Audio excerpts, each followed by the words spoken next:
Uh, Ladies and gentlemen, thank you for joining. This will be a panel about the 501st Legion and Droid builders. As a few housekeeping items, we just ask that you keep your microphones muted, but it looks like it's already taken care of. I will be recording the session on my device as well. Excerpts of it will probably be posted to our social media in the 501st. If you have any issue with that, let me know after. And then finally, for a legal disclaimer, the 501st Legion is a worldwide Star Wars costuming organization comprised of and operated by Star Wars fans. While it is not sponsored by Lucasfilm Limited, it is Lucasfilm's preferred Imperial costuming group. Star Wars, its characters, the costumes, and all associated items are the intellectual property of Lucasfilm. Copyright 2020, all rights reserved. And with that said, we'll get into the panelists. First up, joining us, we have Manny, ES-252-43. Manny's been a member of the 501st since December 2017. He was the ES Rookie of the Year for 2018, and he costumes as Kylo Ren from The Force Awakens, The Last Jedi, and in his Supreme Leader outfit. Next up, we have Andrew Vita, IC-13293. Andrew's been a member since March 2019. He costumes as the Imperial Bridge Crew and TIE Pilot Reserve. He's also a member of the Droid Builders. And he is the owner of the Imperial Tech Shop on Etsy and Facebook. He's one of South Florida's small business owners. And then finally, we have Andrew McClary, TX-97649. Andrew McClary has been a member since June 2017. He costumes as an Imperial Death Trooper. He's the owner of Plastic Arms Dealer on Etsy, Facebook, and has his own website. And then last, but maybe least, is me, Eric L, TK14056. I've been a member since August 2018. I do the A New Hope Stormtrooper, the Return of the Jedi Royal Guard, the Return of the Jedi Scout Trooper, the Return of the Jedi Boba Fett, and as for ownership, I'm just a dog owner. So, a little bit more about the 501st Legion, for those of you who might not be familiar. The 501st Legion is a 501 Category 7 nonprofit social club, founded in 1997 by Alma Johnson out of the Carolinas. As of August 18th, today, the 501st has 14,232 active members, with 30,445 costumes approved between them. It operates in 67 countries, in 76 garrisons, further divided into 78 squads. We'll talk more about the organization later on if it comes up. And our three missions are to promote interest in Star Wars, facilitate the use of costumes, and contribute to our various communities throughout the globe. Maker fairs certainly included in that. So with that said, I'll turn it over to Mr. Vita for an introduction to one of our partnering organizations, the Droid Builders, and then we'll proceed to the Q&A portion of the session. Thank you. Good afternoon, everybody. I am Drew Vita, and it's a pleasure to be here with all of you today. I'm one of the Droid Builders here in South Florida. I mean, we are about 15 strong down here, or 16 strong.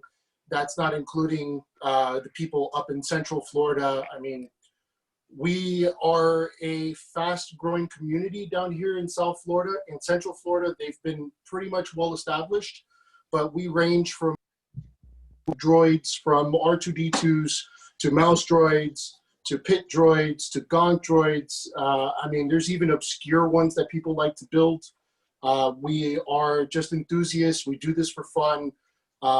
We enjoy doing charity work. We enjoy going to the hospitals and making kids smile. We enjoy just the general happiness that it brings to people's faces and to their hearts. Most of us aspire to be Imagineers. Most of us, you know, try to bring that magic home and to the community around us. So if you want to join, you can always check us out on droidbuilders.info. You'll find all the information for all the different subgroups because we are compartmentalized, if you will. We have the R2 builders, we have the mouse droid builders, the gong droid builders, and so on. And we've even just recently opened up the Dio builders. There's a bunch of people building Dios and BB-8s. That's right. We also have BB-8s down here in South Florida, which is super cool to see the little ball rolling around and the head popping. I mean, the head staying on. But there's also some IG-11s being built too. Yes, IG-11s. Yes, the babysitter.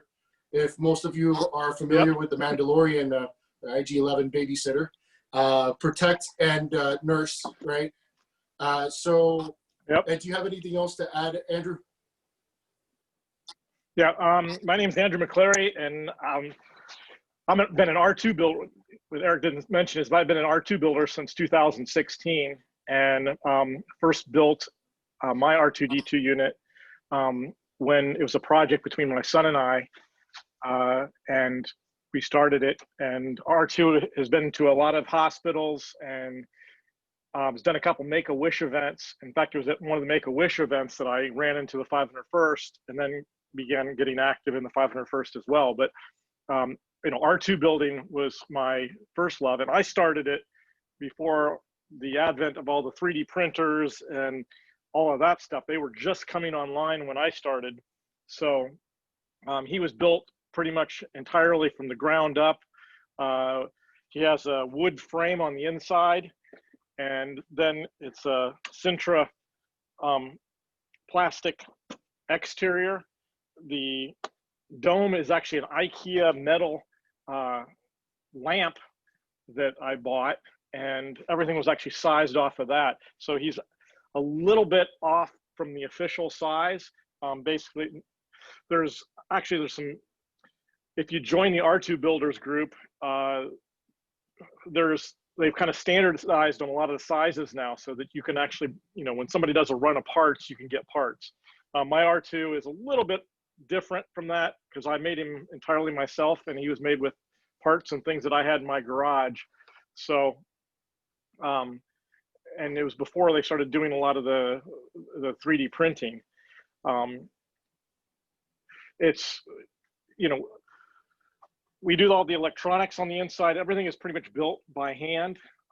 There are getting to be some kits that are arriving out there, and now there's also lots of 3D print files. In fact, I'm also a member of Mr. Badley's Print Droid group, which actually is a very large group now that kind of shares information on actually 3D printing droids. So a lot of the files are available out there that you can now 3D print an R2, where this one is actually, the legs on it are wood. So he's got some weight to it. Now, on the other extreme, we've got some guys that literally make them all entirely out of metal. So we've got some R2 builders that literally have built them out of aluminum, where they have metal skins, metal domes, all of the parts and everything have been CNC milled. And some of those get up into, you know, $30,000, $40,000 for a droid and are pretty amazing. Back to Drew, you want to? All right. Well, thank you both for the overview of Droid Builders. Sorry, I may have missed that, Andrew. I'm just not that familiar with the organization. Were you guys able to understand me okay during the intro? Anything we need to recap? Yeah. Okay. Good. So from this point then, if there's nothing we need to recap, I'd like to open it up to questions from the attendees. I think it looks like at the bottom of the screen, there's a Q&A tab.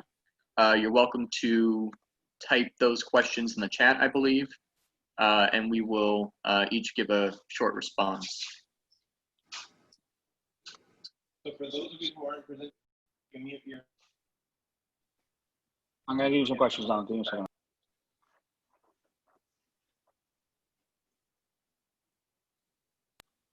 So I guess one of the questions is, how do you get accepted into the 501? What's the process? And again, if you guys can all talk about your story of how that happened, that would be great. Sure. So I guess we'll start with the admission process then. There are 3 requirements to join the 501st. 1, you have to be at least 18. 2, you have to troop once a year, and trooping is defined as simply wearing a costume to an event that the 501st attends once a year. And then the third requirement is probably one of the most time-consuming, is owning or commissioning, somehow coming by a screen-accurate Star Wars costume, specifically one of the antagonists from the franchise or one of the denizens, so one of the gray characters. So those are the 3 requirements. Personally, One thing I would like to add to that is that third requirement is it has to be an approved costume. So it has to be approved by the 501st. correct. So there has to be sufficient screen references. It's quite the ambitious endeavor to do a new to the Legion costume, but there's nothing prohibiting a new member coming into the Legion with a costume that the Legion doesn't already have what's called a costume reference library for. We'll get into a bit of that later. So those are the 3 requirements. Personally, when I came about to know the 501st, I was at Star Wars Celebration 2007.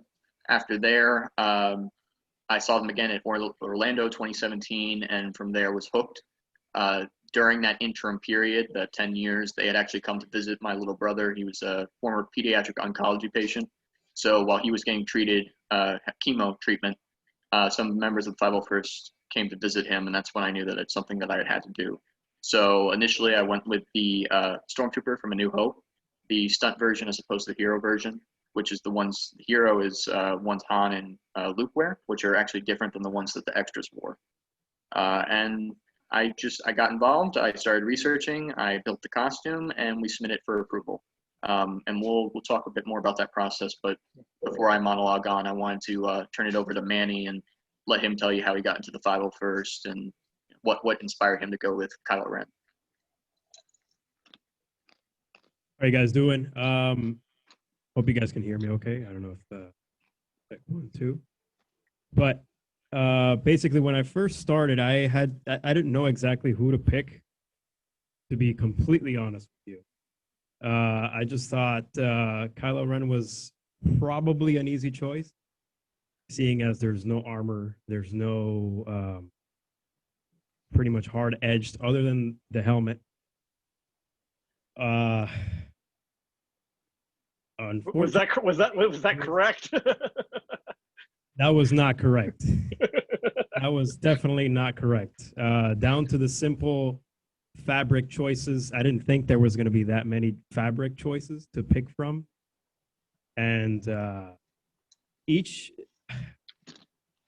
I have to say, with the weather inclination and the layering amounts that Kylo has to wear, it's not easy.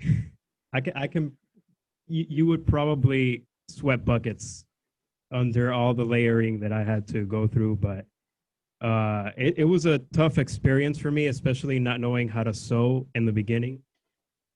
Basically having to try to glue stuff together because I didn't know how to sew.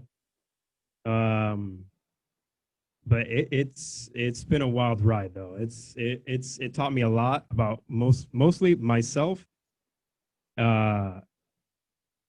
particularly in patience, and to always try to see if you could better yourself and learn other things. And it's been a heck of a ride though. Yeah, I will just kind of add to that is, Manny, one of the reasons why I laughed about that is Manny chose Kylo Ren, which was what we consider one of the main face characters. And whenever you do join the 501st as one of those main characters, they are scrutinized. So Manny's idea of it's going to be a quick build because it's only got the helmet, I laughed at that because the details that they will look at in the costume, particularly on one of those main characters, are very detailed. So Manny's costume is incredible. When you look at it and all the detail on it, it does match the screen. So it's not just, our costumes aren't something you just go to the Halloween store and buy. I think that's a good segue, Andrew. Would you mind telling us more about how a member or a prospective member would go about looking at, say, a costume reference library? Maybe tell us what that is and get into how you built your own Death Trooper according to that. Okay, well, you know, you mentioned how hard it is sometimes to actually, if there isn't, how you can get in when there isn't one of those. Well, I actually started my Death Trooper when I started building the Death Trooper when the trailers for Rogue One had come out. So, kind of looking back, like I said, I started off with my R2D2 unit, and I went to a Make-A-Wish event where I was invited to participate with the 501st in a Make-A-Wish event for a little boy who had leukemia. And while I was there, I was like, man, you know, this is awesome. I've got to join. And the trailers for Rogue One had just come out, and I saw the Death Trooper, and I was like, that is cool. You know, I'm going to do that. Well, there weren't any kits. There weren't any helmets. There was like nothing out there for the Death Trooper yet. All we had was the trailer, and I joined a group, the Death Trooper builders on Facebook, and we all kind of got together and just started sharing information. And you know, any press release, whatever came out with a picture of the Death Trooper on it, we would literally go in and zoom in on these pictures and magnify them as far as we could to look at every single detail. And the group, we started kind of forming the details of it. Now, I actually got involved with the CRL committee at that time. I was not a member, so I didn't quite know all the details at the time, but a lot of the guys that were already on the Death Trooper builders were already members of the 501st with other costumes. And I kind of got together with all of them, and we began formulating and building the CRL. Now, what a CRL stands for Costume Reference Library, and you can pretty much go into Google and type in pretty much any character space CRL, and it'll probably end up referencing the 501st character reference libraries. So if you type in Death Trooper space CRL in Google, most likely it's going to take you to the 501st CRL page for the Death Trooper. And if you go in there, you'll see that there's a very detailed description of all of the points that have to be there to be able to build a Death Trooper. And there'll also be pictures of all the different pieces of the armor and everything else. Are you still there? Yep, still here. Okay. Oh, I see. You're sharing the screen. Okay. Yeah. So you can see the. There So, we go. you know, I was actually kind of involved in the building process of this and worked with Tom Campbell, who actually is the designer, not the designer, but he's the one that made the 3D model of the reference photos for the Death Trooper. There are other people who've made other models out there, but Tom was one of the first that came together and got the 3D model, and his costume was the one that was used for the character reference library.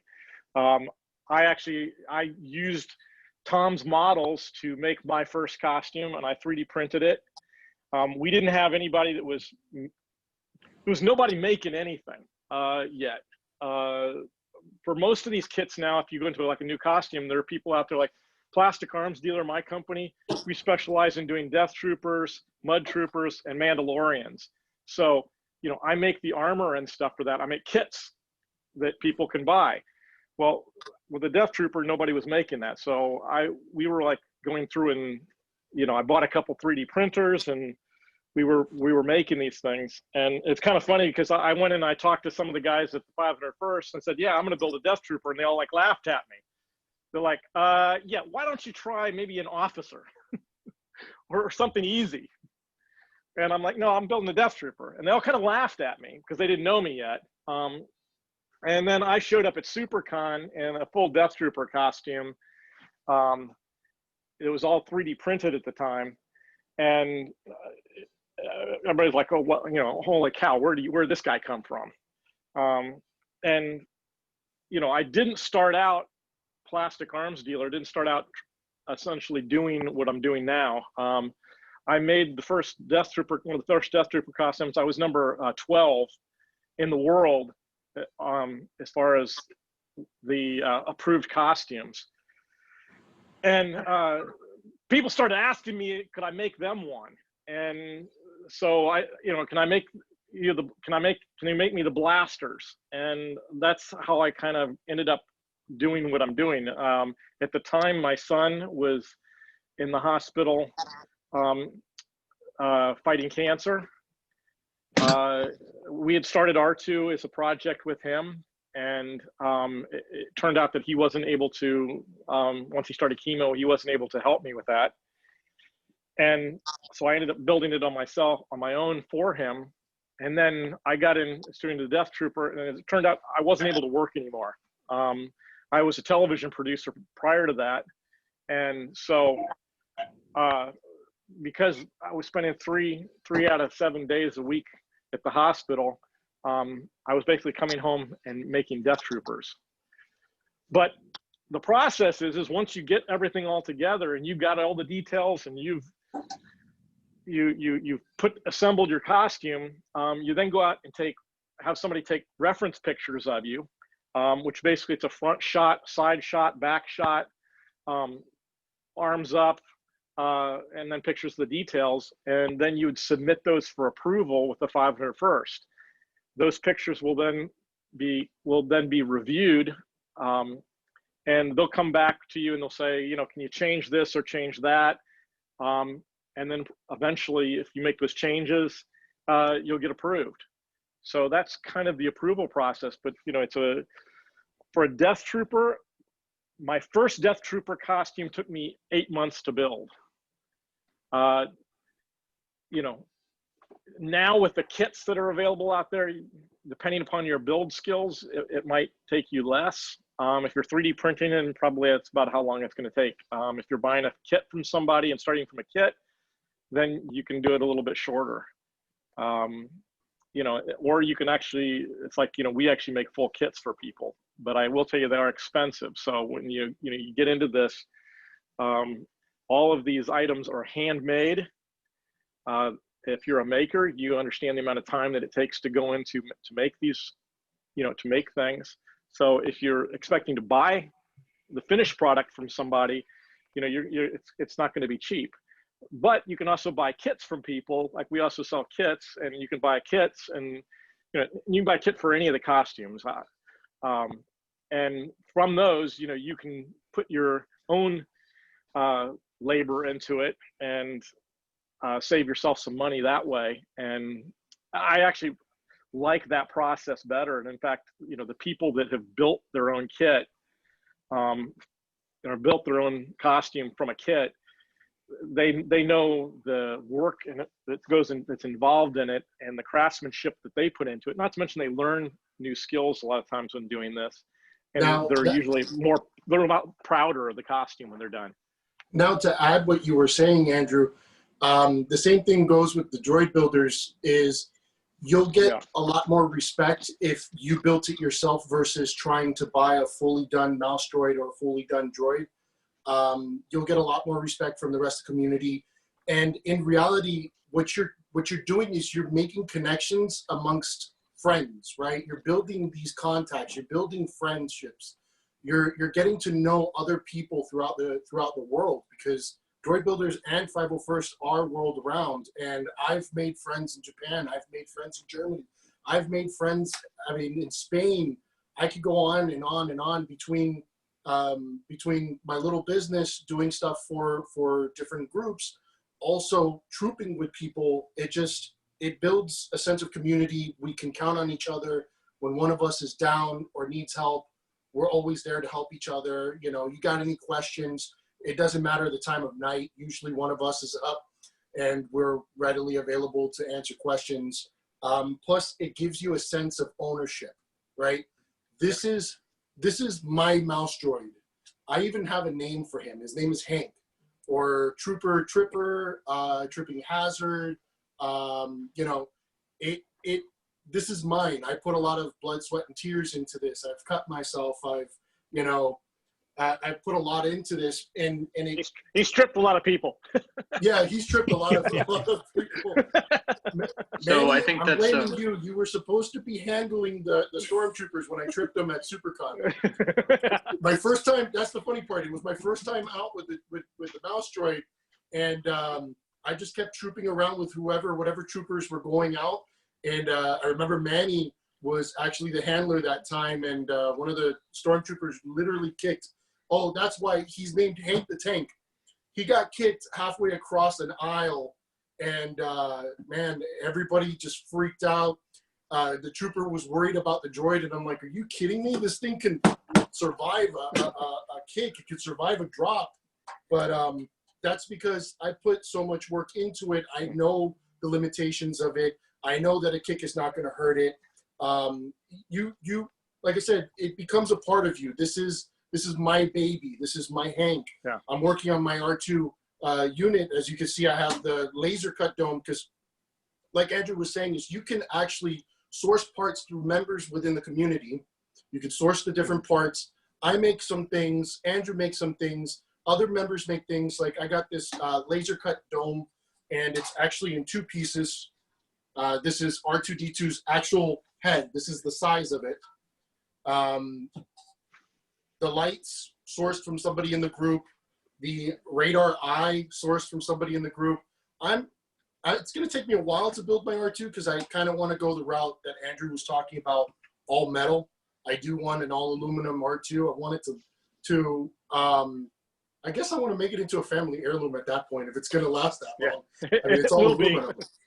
So Or I an think that's actual a tank.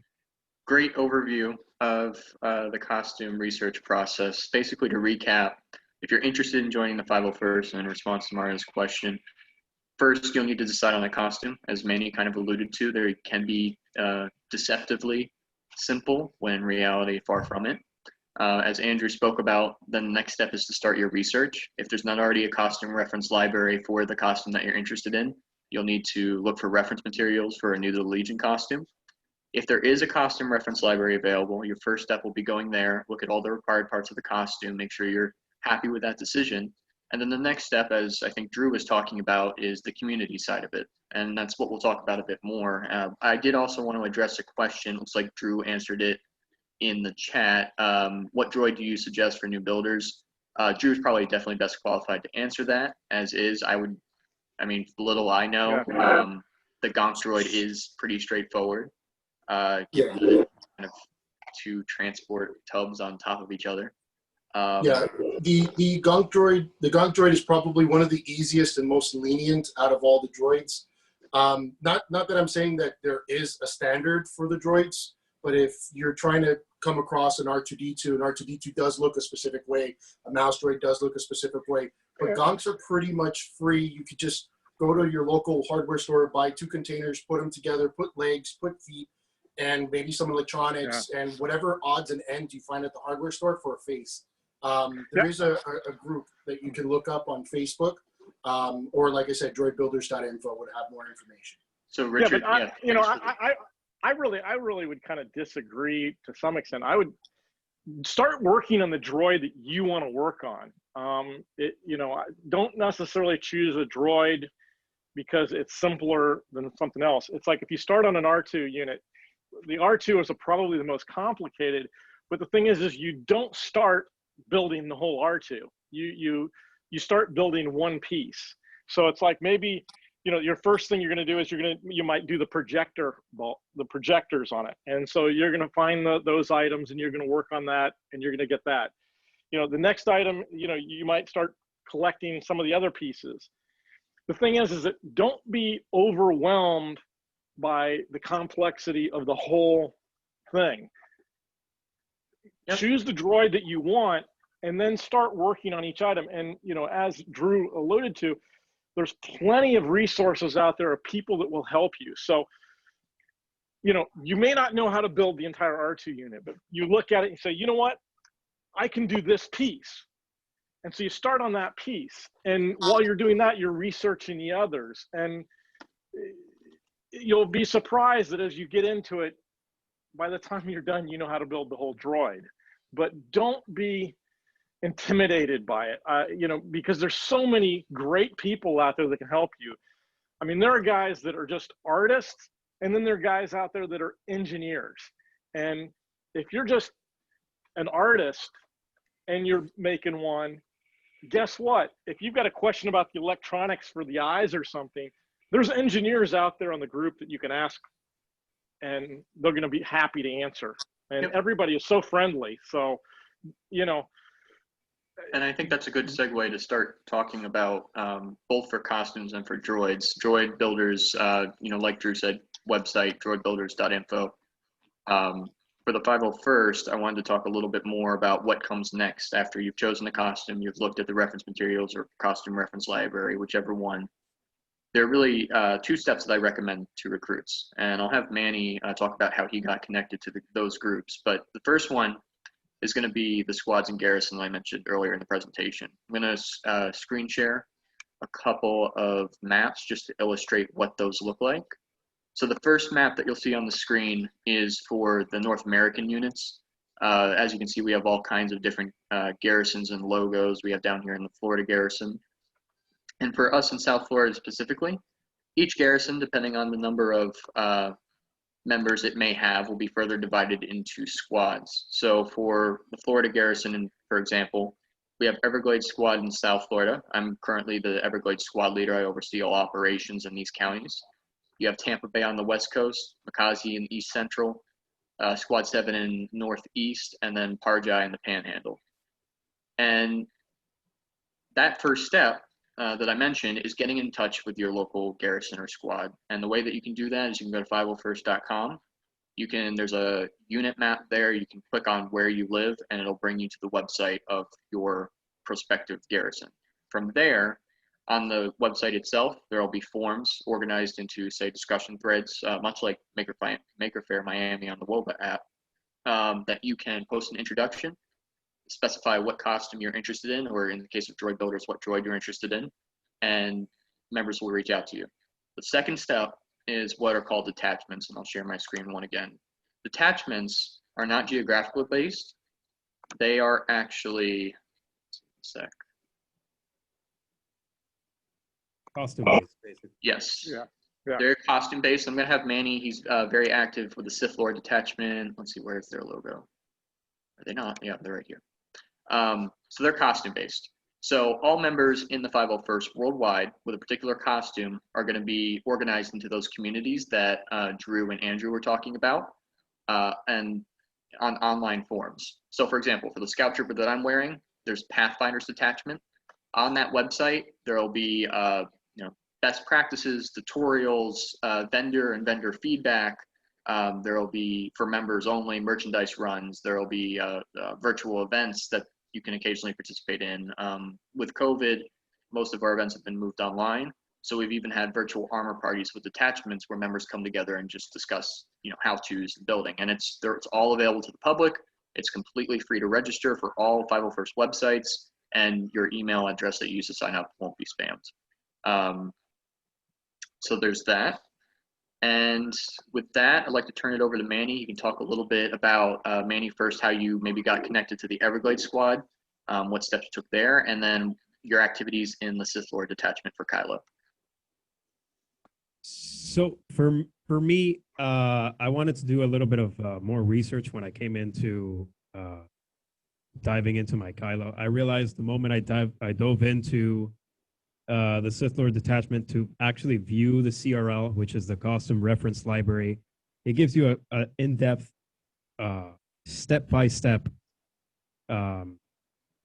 incrementation on each part of the suit, the costume, exactly piece by piece, how it should be assembled, how it should look like, to link it exactly to the screen used prop or suit.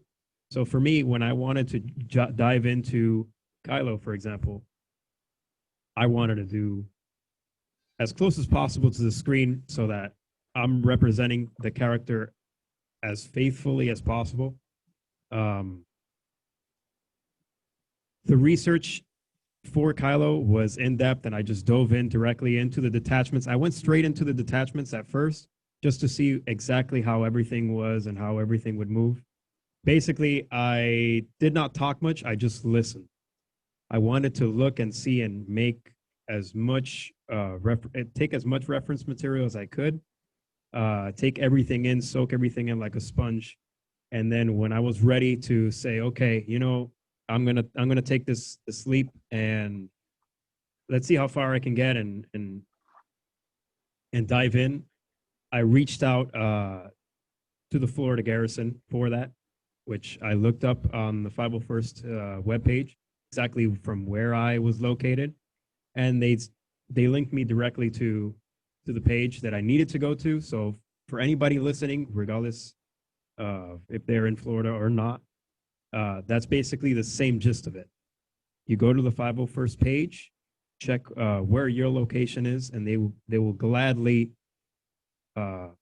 send you into the direction of your garrison or your squad if it's divided into the squads. So once I jumped into my squad forums, said hi, how is everybody doing? I'm new here. I have no idea what I'm doing. Please help me. Somebody jumped in really quickly, said, hey, what's up? How you doing? First and foremost, hope you're doing okay. Who do you think you're gonna apply for? And then I just, I said, hey, I'm trying to look and see if I could get into as Kylo. Luckily for me, when I dove in and I actually tried to reach out, I had most of my stuff thoroughly researched, and I was pretty far ahead into the whole building process and, well, I guess sewing process, if in this case. So everything was pretty much almost done. I just needed to reach out and give me a guidance of who I need to contact for me to take the next step into the submission phase of that process of actually jumping in and making sure everything is good, 100% solid. And that's pretty much how I got in. All right. Well, Yeah, thank you, yeah, Manny. one thing I'd like to add real fast is also Facebook is a great resource. There's Facebook groups for most of the different costumes out there. And the Facebook groups tend to post and move a little bit faster than the forums do. Yeah, I mean, Facebook groups are great. I definitely do recommend going to the detachment forums. You can also find detachment Facebook pages. The problem with Facebook, I mean, not necessarily a problem, but the caveat to Facebook groups that new members need to be wary of is that there are also, if you are interested in 501st admission, and even if you aren't, that's fine. All that information's available to you publicly, regardless. The same goes for Facebook groups, although unlike the detachment forums, that's not necessarily always clear. But there's Facebook groups, yes, like Andrew McClary said, a lot of detachment forums are smaller, they're not as active. But regardless, I would like to speak to that community that we've talked about previously. I know that Drew and Andrew McClary are both very talented makers, as are Manny for that matter. But there should never be a stigma or doubt in your mind, and I hope that we've in some way proven that if this is a route or path that you want to take, there are going to be people day and night that are here to support and help you. It doesn't matter if you intend on making the costume. It doesn't matter if you intend on commissioning it.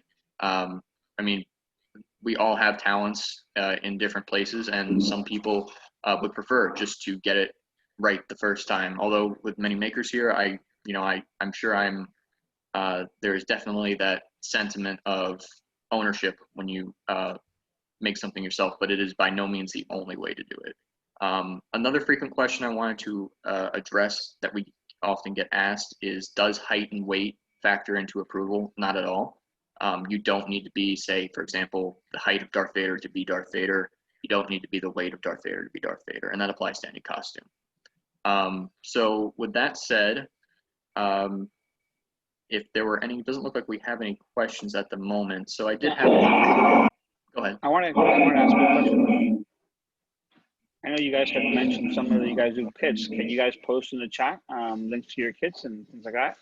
I would love to add that to some of the information so the guys that are on here. I think we have still like 15 people, 20 people on here that will probably want that information. So Sure. if you can drop that. I know that Andrew said he had some. I guess Drew, if you can drop the name of the companies or that support you guys in this habit, I would love to do that because like every maker has the same thing, right? So it's makers usually supporting makers, and usually Like you said, somebody people buy kits and then they might not even use your kit, but they'll see how the kit's built, or they might say, hey, I might vacuum form something and modify it some more, and then build that to be that. So if you guys can drop in the stuff you have inside the chat, I would love to have that information.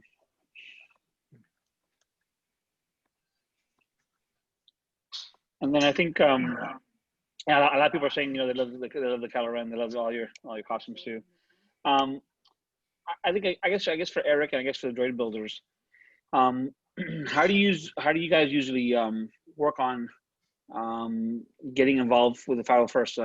Like if I know how I did it, but let's say I work at a hospital. How does somebody go ask you guys to be involved in a hospital visit or something like that?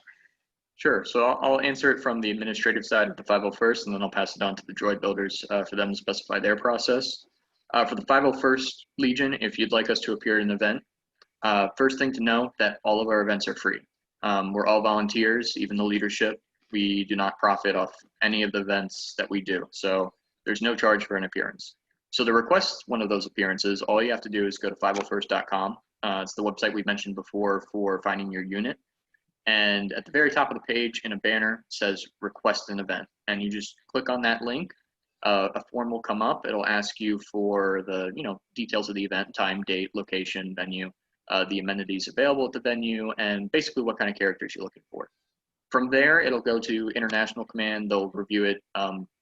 There are some caveats actually imposed by Lucasfilm licensing itself. For example, we're not allowed to attend for-profit venues or especially bars, because Lucasfilm does not want it misconstrued as a Lucasfilm endorsement of that business, unauthorized marketing. But otherwise, it's pretty much open to any event, private or public. But they'll review it. It'll then be passed to the garrison leadership, which sometimes is a state, sometimes it's a country. And then from garrison leadership, if applicable, will be passed to squad. We'll post it internally for our forms, and volunteers will sign up for them. And then from there, leadership of the squad or garrison will contact whoever submitted the request, let them know we've received the request. And generally, since we rely entirely on volunteers, we can't necessarily guarantee attendance. It has to depend volunteer availability. But a week or so before the event, we'll let you know how many people are signed up, how many people you can expect. And from there, we fulfill the event request. So for the droid builders, I do know that they often partner with us for events. So they'll sign up for events like this one on our forms. But I'm sure that they probably have their own way. Drew or Andrew would like to do that. So Yeah, it's usually through the 501st is probably the best way that I always signed up for people. But So at this moment, Andrew's correct. What we do is we usually ask our members to join the local garrison forums, request special access for the events so that you can see what events are going on. Sometimes when requests come into the 501st, they ask for an R2-D2, they ask for a droid or something specific, and the 501st will reach out to us and say, hey, we need an R2, we need an R5 or whatever droid to go out. But sometimes it's just open, it's 7 characters, and the person that made the request doesn't care who really shows up, just that it's 7 characters. So some droids can piggyback onto that. For the more official stuff, there is somebody in Central Florida, part of the Droid Builders group, that would be considered basically the admin of all of Florida. And they'll get the request from Lucasfilms, and then they'll filter it down to the local groups, or they'll post it into the the Florida group chat or Florida Facebook group, because there is a private Facebook group for the Florida Droid Builders as a whole. So, but yeah, like I said, we would piggyback with the 501st. They'll let us know. Some of us are even 501st members. We're joined between Legion and Builders. So yeah, that's how we do it. Yeah, and the community, especially in the way of costuming, is pretty diverse in that. But the 501st, as I mentioned earlier, we yell the antagonists, so basically the bad guys of the Star Wars universe. But along with Droid Builders, we also have a sister organization called the Rebel Legion. And yeah, I know, Manny, we don't like to bring them up. We have a fun rivalry with them, of course. But they do. Rebel stuff. Yeah, they do all the heroes. So if that's a costume that you're interested in, you can definitely check out Rebel Legion. They have their own website. They function in much the same way that the 501st does. Additionally, there are also other costuming fan clubs like the Mandalorian Mercs, if you're interested in a custom Mandalorian character or a canon one, meaning that it appears in the universe. Otherwise, I think that's pretty much it in the way of major clubs. I mean, locally it'll vary, of course. Yeah, Well, one thing I'd like to comment is Drew mentioned a little while back about, you know, the international aspect of this. Once you join the 501st, something that's really cool is that it's so international. It's like I was down in Colombia and was down there visiting some friends down there, and I just looked up the local garrison down in Colombia and ended up getting together with, you know, a couple of the guys from the Colombian garrison. So it's kind of like wherever you travel, it's this giant fraternity, and wherever you travel, you can always like get on one of the things is, hey, I'm going so and so. Is there anybody from a particular garrison that'd like to get together and trade coins? And it's kind of a cool thing that, you know, literally any country you go to in the world, that's going to happen. Yeah, I was on a cruise. Late last year, and we stopped at Puerto Rico, and I chimed out. I was like, hey, any 501st members in Puerto Rico around the area? Unfortunately, it was 9 o'clock at night when I sent that, and we were only in port until 12. It was difficult for them to get across the island to meet up for like 5 minutes, but yeah, it is true. Anywhere you go, you could just chime in, say, hey, I'm going to be visiting such and such location. Is there anybody going to be around so that, you know, we can hang out, have some food, a couple of drinks, maybe trade some patches or coins? Because that's another thing. We all have really cool loot, if you will, or goods to trade amongst groups. And it's always fun to meet other groups, get stories. And some of those things become cherished memories, you know. I could look back at some of the patches I've gotten from some of the other groups and think to myself, man, that was a good trip, or that was a great time hanging out with them, you know. And they don't even trade it. Sometimes they just gift it to you because they liked hanging out with you, or they wanted to mark the occasion by giving you a patch of their garrison or of their droid group, because there is droid groups split up. There's there's Central Texas droids. There's just all over the place. There's different droids, like I said, Central Florida, South Florida, and some of those groups have patches, and to commemorate the meeting with you, they'll give you a patch as a thank you, and